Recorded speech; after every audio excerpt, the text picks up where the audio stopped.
ഡോക്ടർമാരുടെ അസോസിയേഷന്റെ സെക്രട്ടറിയാണ് പറയുന്നത്. അതുകൊണ്ട് തന്നെ നമുക്കത് വിശ്വസിക്കാം. അപ്പോൾ ഈ അന്വേഷണത്തില് കൃത്യമായും പ്രതികളുടെ സംഘടന, പ്രതികളുടെ മേലുദ്യോഗസ്ഥനായിട്ടുള്ള ഡയറക്ടർ ജനറൽ ഓഫ് പ്രോസിക്യൂഷൻ എന്നിവരുടെ കൈകടത്തൽ മാത്രമല്ല തടയൽ തന്നെ ഉണ്ടായിട്ടുണ്ട്. അപ്പൊ ഈ സമയത്ത് നമുക്കറിയാം ഈ അന്വേഷണത്തിൽ ഇനി നമ്മൾ എന്ത് പ്രതീക്ഷ വെച്ച് പുലർത്തണം? ഒരു പ്രതീക്ഷയും വെച്ച് പുലർത്തുന്നില്ല.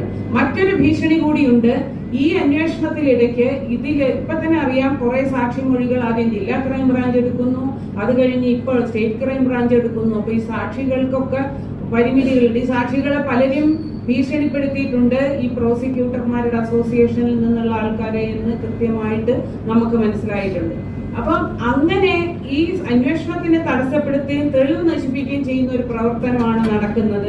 അതിന് നേതൃത്വം കൊടുക്കുന്നത് ഡയറക്ടർ ജനറൽ ഓഫ് പ്രോസിക്യൂഷൻ തന്നെയാണെന്ന് നമ്മൾ ആരുമല്ല പറഞ്ഞത്, ഇത് പറഞ്ഞത് അവരുടെ സെക്രട്ടറി തന്നെയാണ്. അപ്പൊ സെക്രട്ടറി